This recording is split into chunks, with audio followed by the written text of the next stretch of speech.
Jawa Barat menerbitkan daftar pencarian orang terhadap tersangka dalam kasus dugaan penyekapan dan penganiayaan terhadap kekasihnya. Penerbitan DPO dilakukan setelah status pelaku resmi menjadi tersangka penganiayaan berat dan penyekapan. Penerbitan daftar pencarian orang disampaikan Kapolda Jawa Barat saat mengunjungi korban penyekapan dan penganiayaan di RSHS atau Rumah Sakit Hasan Sadikin Bandung pada Selasa siang. Kapolda Jabar Irjen Rudi Setiawan mengatakan, polisi juga tengah mengusut keterlibatan tersangka terhadap tindak pidana lainnya. Polisi juga bekerja sama dengan Meta agar pergerakan pelaku di media sosial dapat terlacak. Kapolda Jabar Irjen Setiawan mengingatkan masyarakat untuk segera melapor ke pihak kepolisian jika menemukan orang dengan ciri-ciri seperti tersangka.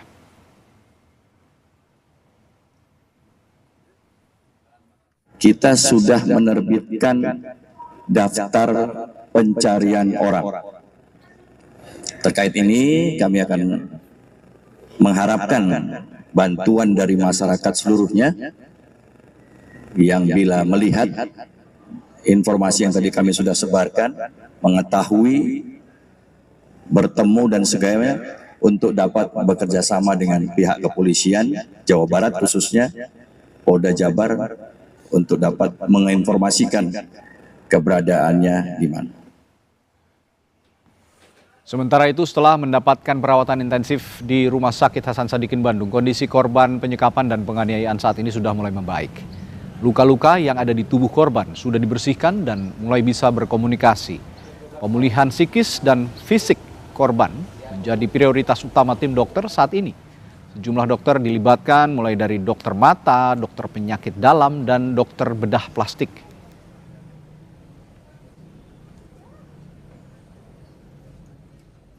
Kondisi pasien saat ini sudah mengalami perbaikan dan juga kita juga dari Rumah Sakit Hasan Sadikin memberikan pelayanan yang terbaik dan juga tim yang terbaik. Jadi kita membuat tim mulai dari bedah plastiknya, penyakit dalam, mata, dan yang lainnya. Mohon doanya dari semuanya, mudah-mudahan bisa cepat pulih dan juga mudah-mudahan dapat beraktivitas kembali. Yang pasti adalah kesehatan umumnya dan juga kemarin luka-lukanya juga sudah dilaksanakan pembersihan, diberi demang, lalu juga kita secara komprehensif kesehatannya kita perbaiki semuanya.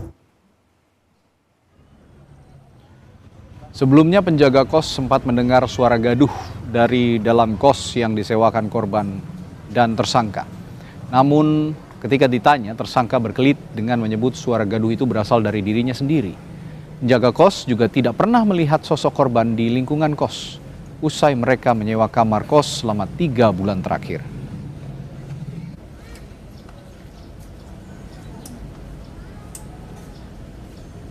Kayaknya tangan gitu dipukul-pukul, soalnya kan suka ditanya ke si pelaku. Kalau itu ngedenger yang jeduk-jeduk pintu sama tembok itu apaan?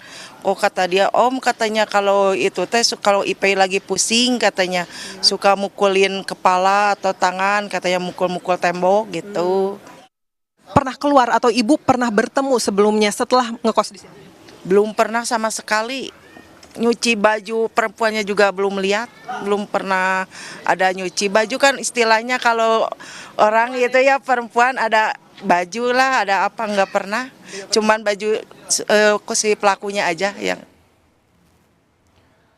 Tim Inafis Polda Jawa Barat menggelar olah tempat kejadian perkara di kamar kos tersangka di kawasan Cinunuk, Kabupaten Bandung, Jawa Barat pada Selasa siang. Lokasi kamar kos ini diduga menjadi lokasi tersangka melakukan penyekapan dan penganiayaan terhadap korban selama 3 bulan atau sejak Maret lalu.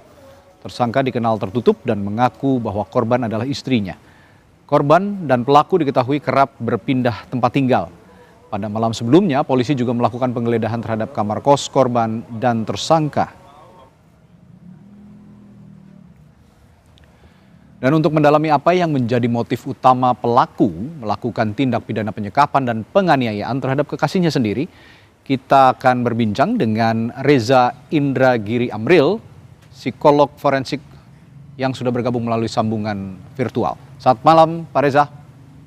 Selamat malam, Assalamualaikum. Waalaikumsalam warahmatullahi wabarakatuh. Pak Reza, kalau melihat tindakan pelaku yang seperti kita sudah tahu semua, apa sebenarnya yang menjadi motif utama pelaku melakukan tindakan keji itu, Pak Reza?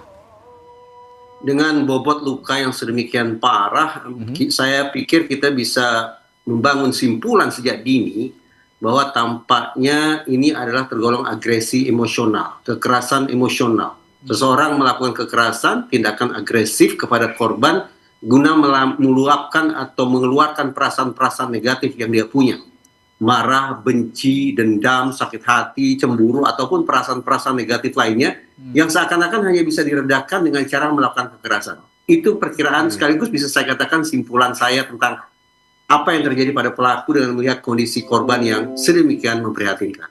Oke, ada kebencian, ada kegundahan begitu dari pelaku. Tapi apakah itu juga ada bergesekan dengan motif ekonomi di dalamnya kira-kira Pak Reza? Tapi di sisi lain gitu ya, ada juga yang mengatakan bahwa ini benar-benar seperti Pak Reza katakan tadi, benar-benar murni kebencian dan hubungan kekasih dengan pelaku begitu. Agresi memang ada dua kemungkinan motifnya. Tadi saya katakan ada motif emosional, yang kedua adalah motif instrumental. Kalau kita sudah bicara tentang agresi dengan motif instrumental, maka ini agresi yang dilakukan untuk mendapatkan manfaat tertentu. Berarti relevan bagi kita berbicara tentang kemungkinan manfaat itu berupa manfaat finansial, uang atau sejenisnya. Tapi berdasarkan pemberitaan yang saya simak di Kompas, ternyata dua orang ini tinggal di rumah yang sangat seadanya. Oke, baik. Pak Reza, mohon maaf saya potong sebentar. Kita akan lanjutkan perbincangan nanti setelah kumandang azan maghrib untuk wilayah di Jakarta dan sekitarnya berikut ini. Kami ucapkan selamat menunaikan ibadah sholat maghrib untuk Anda yang menjalankan di wilayah Jakarta dan sekitarnya. Kita lanjutkan perbincangan bersama psikolog forensik, Pak Reza Indragiri Amril. Tadi saya bertanya dan terpotong, silakan dilanjutkan penjelasannya Pak Reza soal apa motif utama pelaku melakukan tindakan keji ini. Ya, kemungkinan motifnya kan hanya ada dua sesungguhnya. Apakah ini tergolong sebagai agresi emosional, agresi yang latar belakang oleh perasaan negatif, ataukah agresi instrumental, agresi yang dilakukan untuk mendapatkan manfaat tertentu, uang misalnya. Saya perkiraan saya dengan memahami kondisi kehidupan pelaku dan korban sebagaimana yang saya simak di pemberitaan, saya tidak membayangkan ini merupakan agresi instrumental, yaitu agresi untuk mendapatkan manfaat tertentu lewat aksi kekerasan yang dilakukan oleh pelaku terhadap diri korban. Tidak ada manfaat lain, tidak ada manfaat uang, tidak ada manfaat popularitas, tidak ada manfaat untuk menutupi kejahatan lain, kecuali semata-mata untuk meluapkan perasaan-perasaan negatif kepada diri korban. Oke, jadi motif ekonomi bisa kita coret begitu ya dalam arti lain ya Pak Reza. Oke, kalau gitu apakah tindakan pelaku ini, tadi kan Anda sebut ini murni soal emosional, meluapkan amarah, meluapkan emosi. Apakah ini ada kaitannya dengan tindakan pelaku sebagai orang yang memiliki masalah kejiwaan, atau menurut Anda ini tindak pidana kriminal saja murni? Mudah-mudahan kita bersepakat ya bahwa manusia bejat ini ingin kita hukum berat. Kalau kita bersepakat dengan itu, maka kita sungguh-sungguh mengharapkan proses persidangan nantinya majelis hakim tidak ada dissenting opinion menyatakan terdakwa bersalah dan menjatuhkan hukuman yang maksimal. Kalau itu impian kita bersama, maka memang kita tidak boleh punya asumsi lain. Hanya satu asumsi yang harus kita bangun, bahwa pelaku sehat, tidak punya gangguan kejiwaan apapun, dia waras, dia paham perbuatan yang dia lakukan itu salah, dia berusaha menghilangkan barang bukti, dia berusaha membangun alibi, mengelabui polisi, dan seterusnya. Hanya dengan narasi-narasi semacam itu, jadi sertai pembuktian tentu saja, maka kita bisa berharap bahwa impian kita itu nanti akan menjadi kenyataan. Justru sebaliknya. Kalau sejak sekarang kita bangun spekulasi, ada gangguan kejiwaan tertentu, dan seterusnya, saya khawatir itu justru akan menjadi celah yang dimanfaatkan oleh pelaku dan penasihat hukumnya untuk meyakinkan publik dan meyakinkan majelis hakim bahwa terdakwa adalah orang yang sakit. Jelas, orang yang sakit tidak semestinya dihukum berat. Orang sakit harus apa? Konsekuen, diberikan obat. Apakah kita ingin membayangkan pelaku suatu saat nanti mendapatkan nasib yang semudah itu? Tentu saja. Iya, begini Pak Reza, kalau memang kita melihat pelaku memilih untuk melakukan penyekapan dan penyanderaan, alih-alih mohon maaf jika banyak sekali kan pelaku kekerasan yang berujung pada tindak pembunuhan, begitu. Nah, apakah artinya pelaku ini sebenarnya punya sense of belonging terhadap korban, begitu Pak Reza? Akan sangat baik kalau kepada korban bisa diajukan pertanyaan, apa sesungguhnya perasaan korban saat ini terhadap pelaku? Karena ini akan membuka pemahaman lebih lanjut tentang sesungguhnya apa relasi batinnya yang berlangsung antara pelaku dan korban. Sejak awal sampai sekarang seperti apa? Apakah ada dinamika, adakah perubahan? Mungkin pada waktu belakangan korban ingin menjauh karena merasa takut, merasa trauma dan seterusnya. Atau jangan-jangan nanti klimaks bahwa betapapun sudah mengalami penderitaan yang luar biasa semacam itu, jangan-jangan korban justru menunjukkan simpatinya, memberikan pemaafannya, menyatakan keinginannya untuk memperbaiki relasi dengan pelaku. Saya tidak berharap itu menjadi kenyataan, tetapi mari kita tidak tutup mata terhadap kemungkinan adanya dinamika psikologis sedemikian rupa yang dialami oleh korban terhadap pelaku. Karena itu sekali lagi pertanyaannya adalah, apa sesungguhnya perasaan korban terhadap pelaku hari ini? Adakah kemungkinan ini merupakan satu mata rantai dalam sebuah siklus yang disebut sebagai trauma bonding? Ada kekesalan yang memuncak, berlanjut dengan perilaku sadis, muncul penyesalan, masuk ke fase bulan madu, berputar kembali, ketegangan meninggi, lanjut lagi dan kekerasan episode kedua, penyesalan kembali, bulan madu lagi, berputar-putar semacam itu, atau seperti apa sesungguhnya? Oke, ini perilaku ya boleh dikatakan toxic relationship gitu ya. Ini juga sulit juga untuk dideteksi oleh pihak lain atau orang lain, misalnya tetangga ataupun ibu kos misalnya tadi, karena pelaku dan korban juga menghuni indekos begitu ya, Pak Reza? Adanya kemungkinan siklus trauma bonding itu yang membuat warga juga akhirnya merasa dilematis. Kita harus menganggap ini sebagai persoalan serius atau persoalan yang katakanlah bisa diselesaikan sendiri antara pelaku dan korban. Tapi menurut saya isu yang paling mendasar adalah, maaf, mudah-mudahan saya tidak keliru tafsir, korban ini tampaknya kehilangan faktor protektif yang paling fundamental. Apa itu? Keluarga. Keluarga tempat dia bisa kembali, dia bisa pulang, dia mencari pertolongan dan seterusnya. Selama 3 tahun adakah kesempatan atau inisiatif dari korban untuk pulang ke keluarga? Kalau tidak, itu jadi pertanyaan besar. Itu sebabnya saya katakan, jangan-jangan korban memang sudah mengalami penderitaan tidak hanya dari perlakuan pelaku, tapi juga ada relasi yang problematik dengan keluarganya. Relasi problematik dengan keluarga itulah yang menyebabkan korban relatif tidak memiliki faktor protektif yang paling fundamental. Artinya ini bisa didalami juga oleh polisi begitu ya, 2 pertanyaan fundamental tadi yang dikatakan oleh Pak Reza. Pertama, bagaimana perasaan korban terhadap pelaku, dan juga tadi mengapa keluarga tidak melaporkan kepada polisi begitu ketika korban menghilang dari keluarga selama 3 tahun, karena 3 tahun bukan waktu yang sebentar begitu. Nah, sekarang Pak Reza, ya silakan. Korban bisa ditanya, apa sesungguhnya persepsi mereka terhadap situasi 3 tahun ini?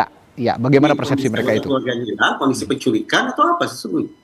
Oke. Nah, Pak Reza, polisi juga kan sekarang mendalami adanya tindak pidana lain katanya yang dilakukan pelaku. Kalau melihat tindakan pelaku ke korban, Anda melihatnya apakah mungkin ada tindak pidana lain yang dilakukan pelaku selain pada korban?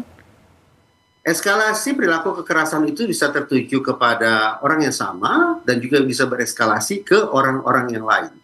Jadi masuk akal kalau polisi melakukan pendalaman juga tentang kemungkinan adanya orang-orang lain yang mendapatkan perlakuan keji serupa yang dilakukan oleh si pelaku sebagaimana dilakukan terhadap korban yang satu ini. Masuk akal. Oke. Nah, kalau melihat gerak-gerik pelaku yang sering berpindah-pindah tempat tinggal, kata cerita dari ibu kosnya tadi, apakah polisi juga akan kesulitan kalau memang tadi ada korban lain? Jika memang ada korban lain, akan kesulitankah mencari korban yang sudah terbiasa berpindah-pindah tempat ini? Mudah-mudahan tidak. Mudah-mudahan tidak. Situasi atau kondisi bahwa pelaku ini berpindah-pindah tempat itu mengingatkan saya pada risk assessment, penakaran resiko. Khusus ketika risk assessment itu dilakukan terhadap pelaku kekerasan, maka ada 5 dimensi yang patut ditelaah. Salah satunya memang adalah stabilitas domisili atau stabilitas tempat tinggal. Dimensi lain yang perlu didalami adalah, pertama, ada tidaknya riwayat gangguan-gangguan kejiwaan dan penyalahgunaan narkoba. Yang kedua, fantasi-fantasi kekerasan si pelaku. Selanjutnya, bagaimana sesungguhnya pola pengekspresian amarah si pelaku dari waktu ke waktu. Dan yang keempat, stabilitas finansial dan stabilitas pendidikan. Plus yang tadi saya katakan, yang kelima adalah stabilitas domisili. Dari telaah terhadap 5 dimensi ini mudah-mudahan akan terpetakan profil sesungguhnya pelaku ini adalah orang yang seperti apa. Baik, Reza Indragiri Amril, psikolog forensik yang telah memberikan perspektifnya di Sapa Indonesia Malam. Terima kasih banyak Pak Reza. Selamat malam, kita jumpa lain waktu.